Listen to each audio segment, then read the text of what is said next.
नमस्कार विद्यार्थी मित्र आणि मैत्रिणींनो, जॉब सपोर्ट या यूट्यूब चॅनलवरती तुमचे स्वागत आहे। मित्रांनो, आज आपण या व्हिडिओमध्ये आरोग्य विभागाच्या गट क व गट ड संवर्गातील उर्वरित पदांच्या निवड याद्या आणि अंतिम निकाल कधीपर्यंत प्रसिद्ध होतील या संदर्भात महत्त्वाची अपडेट आलेली आहे, ती पाहणार आहोत। तर व्हिडिओ संपूर्ण पहा। चॅनलवर का जर तुम्ही पहिल्यांदाच आला असाल तर चॅनलला सबस्क्राईब करा, व्हिडिओ आवडल्यास लाईक करा। असेच नवीन व्हिडिओ आम्ही तुमच्यासाठी घेऊन येत असतो।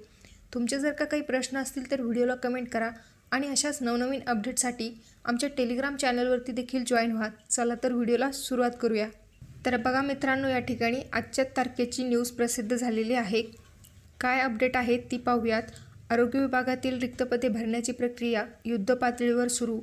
मित्रांनो, 10 संवर्गातील अंतरिम निवड व प्रतीक्षा याद्या आणि गुणवत्ता याद्या प्रसिद्ध झालेल्या आहेत।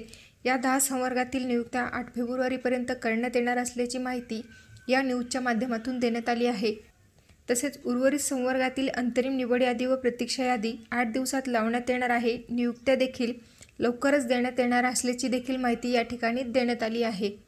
मित्रांनो, राज्याच्या सार्वजनिक आरोग्य विभागातील रिक्त पदांचा अनुशेष दूर करण्यात येत आहे।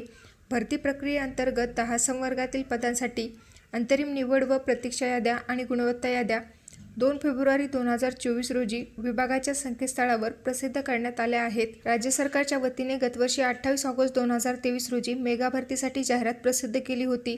आरोग्य विभागातील गट क व गट ड संवर्गातील एकूण 10,949 पदांसाठी पात्र उमेदवारांची 30 नोव्हेंबर 2023 ते 12 डिसेंबर 2023 या दरम्यान परीक्षा घेण्यात आली होती। भरती प्रक्रियेतील आहारतज्ज्ञ, कनिष्ठ अवेक्षक, रेडिओग्राफी तंत्रज्ञ, नळ कारागीर, वरिष्ठ सुरक्षा सहाय्यक, दंत आरोग्य, कनिष्ठ तांत्रिकी सहाय्यक, हिस्टोपॅथी तंत्रज्ञ, गृहिणी, वस्त्रपाल, ग्रंथपाल आदी पदांची अंतरिम निवड व प्रतीक्षा याद्या व गुणवत्ता याद्या प्रसिद्ध करण्यात आल्या आहेत। आता या 10 संवर्गातील अंतरिम निवड व प्रतीक्षा याद्या प्रसिद्ध झाल्या असून या निवड याद्यांमध्ये ज्या उमेदवारांची नावे आलेली आहेत त्यांना डॉक्युमेंट व्हेरिफिकेशनसाठी बोलवण्यात येईल आणि त्यानंतर 8 फेब्रुवारीपर्यंत त्यांना नियुक्त्या देण्यात येणार असल्याची माहिती या ठिकाणी सांगण्यात आली आहे।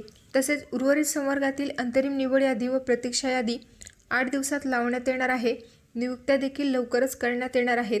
भरती प्रक्रिया गतीने व पारदर्शकपणे पूर्ण करण्यासाठी आरोग्यमंत्री डॉक्टर सावंत यांनी भरती कंपनीच्या प्रतिनिधींसमवेत वेळोवेळी बैठका घेऊन तसेच निर्देश दिले होते। संपूर्ण परीक्षा प्रक्रिया पारदर्शकपणे राबवण्यासाठी सरळ सेवा भरतीसाठी TCS संस्थेची निवड करण्यात आली होती। परीक्षा प्रक्रियेत पारदर्शकता येण्यासाठी TCS कडून CCTV रेकॉर्डिंग, बायोमेट्रिक्स हजेरी, आयरिस तपासणी सुविधा उपलब्ध करून देण्यात आली होती। तसेच इलेक्ट्रॉनिक्स कॉर्पोरेशन ऑफ इंडिया यांच्याकडून परीक्षेच्या कालावधीत 5G मोबाईल जाम सर्च व्यवस्था ही लावली होती। गेल्या 5 वर्षात प्रथमच एकूण 10,949 पदांसाठी प्रक्रिया राबवून इतक्या मोठ्या प्रमाणात रिक्त पदे भरण्यात येणार आहेत। या मेगा भरतीनंतर मनुष्यबळाअभावी आरोग्य व्यवस्थेवर पडत असलेला ताण कमी होण्यास मदत होणार आहे। तसेच राज्यातील नागरिकांना विनाविलंब व सुलभ आरोग्य सुविधा पुरवणे शक्य होणार आहे। तर मित्रांनो, ही होती अत्यंत महत्त्वपूर्ण अशी अपडेट।